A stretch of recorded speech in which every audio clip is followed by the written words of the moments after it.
Hello friends, dance आणि food चॅनलमध्ये तुमचं स्वागत आहे। तर आज आपण मस्त अशी शाही तुकडा बनवणार आहे, कारण आता रक्षाबंधन येत आहे म्हणून भावाला काहीतरी गोड खाऊ घालावं म्हणून मी तुमच्यासाठी ही छान अशी रेसिपी घेऊन आलेली आहे। तर त्यासाठी मी 1 लिटर दूध घेतलेलं आहे। तर अशा पद्धतीने मी फुल फॅट दूध घेतलेलं आहे, तुम्ही बघू शकता। तर हे दूध मी अशा पद्धतीने उकळून आटवून घेणार आहे। तर आपल्याला शाही तुकडा बनवण्यासाठी ब्रेड लागतो। तर अशा पद्धतीने मी हे ब्रेड घेतलेले आहेत 4। तर याचे हे जे साइडचे जे एजेस आहेत ना, ते मी कट करून घेणार आहे आणि जो व्हाईट पार्ट आहे तो आपल्याला यूज करायचा आहे। तर अशा पद्धतीने मी हे कट करून घेत आहे। तुम्हाला कोणत्या शेपमध्ये हवे असतील तशा पद्धतीने तुम्ही हे स्लाइसेस कट करून घेऊ शकता। मला तर रेक्टँगल हवे आहेत म्हणून मी अशा पद्धतीने रेक्टँगल शेपमध्ये हे कट करून घेत आहे। तर आपल्याला शाही तुकड्यासाठी ब्रेड हा लागतो। अशा पद्धतीने मी सर्व ब्रेड हे कट करून घेणार आहे।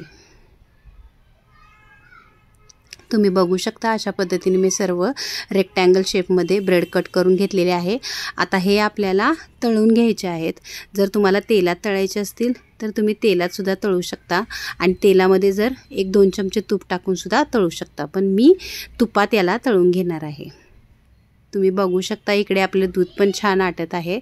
तर शाही तुकड्यासाठी मी रबडीचा वापर करणार आहे। तर तुम्ही बघू शकता इकडे आपलं तूप सुद्धा छान गरम झालेलं आहे। तर हे ब्रेडचे स्लाइसेस आपण यामध्ये छान फ्राय करून घेणार आहे। अशा पद्धतीने मी हे ब्रेडचे स्लाइसेस या तुपामध्ये छान फ्राय करून घेत आहे। ब्रेडचे स्लाइसेस तुपामध्ये फ्राय करून घेतल्यामुळे काय होतं की आपले शाही तुकडा खूप टेस्टला भारी लागतो, म्हणून मी तुपामध्ये फ्राय करून घेत आहे।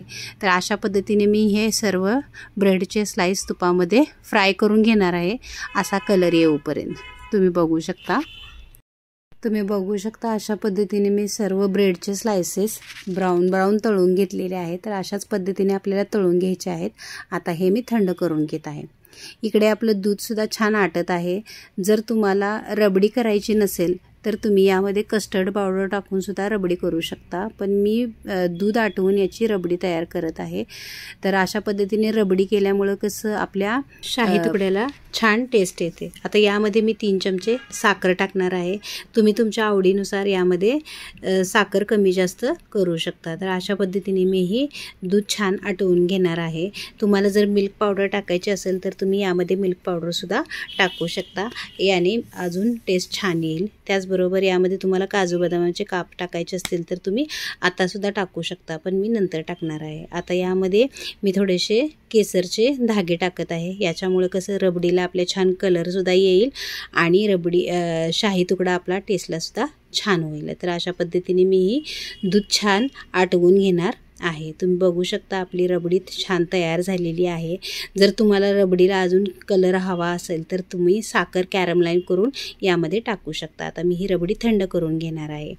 तुम्ही बघू शकता अशा पद्धतीने आपली रबडी छान थंड झालेली आहे आणि जे आपण ब्रेडचे स्लाइसेस आहेत ना, ते फ्राय करून घेतलेले होते, ते अशा पद्धतीने मी ठेवून घेत आहे आणि यावरती जी आपण रबडी तयार केलेली आहे ती रबडी आता यावरती टाकणार आहे।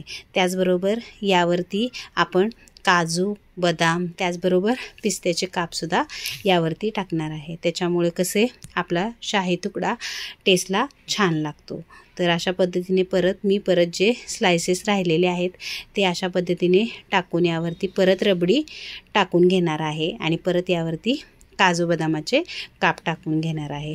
तर ही रेसिपी तुम्ही नक्की ट्राय करू शकता। या रक्षाबंधनला तुमच्या भावाला काहीतरी गोड खाऊ घालायचे असेल म्हणून ही ट्राय करू शकता। तर ही रेसिपी खूप छानच होते, मस्तच होते। तर ही रबडी आता आपण काय करणार आहे, एक अर्धा तास आपल्याला फ्रीजमध्ये ठेवायची आहे, कारण थंड शाही तुकडा खायला जी मजा असते ना ती वेगळीच असते। तर तुम्ही बघू शकता एक अर्ध्या तासानंतर मी ही शाही तुकडा बाहेर काढलेला आहे। आता यावरती आपल्याला काय करायचं आहे, मी यामधले थोडेसे मी शाही तुकडा आणि रबडी घेत आहे आणि जी आपली राहिलेली रबडी आहे ती यामध्ये टाकून आपण ही शाही तुकडा खाऊ शकतो। हा टेस्टला सुद्धा खूप भारी लागतो आणि ही स्वीट रेसिपी आहे, तर ही सर्वांना आवडेलच आणि ही घरी बनवल्या असल्यामुळे खूप छानच बनते। तर अशा छान छान रेसिपीसाठी माझ्या चॅनेलला लाईक करा, शेअर करा आणि सबस्क्राईब करायला विसरू नका।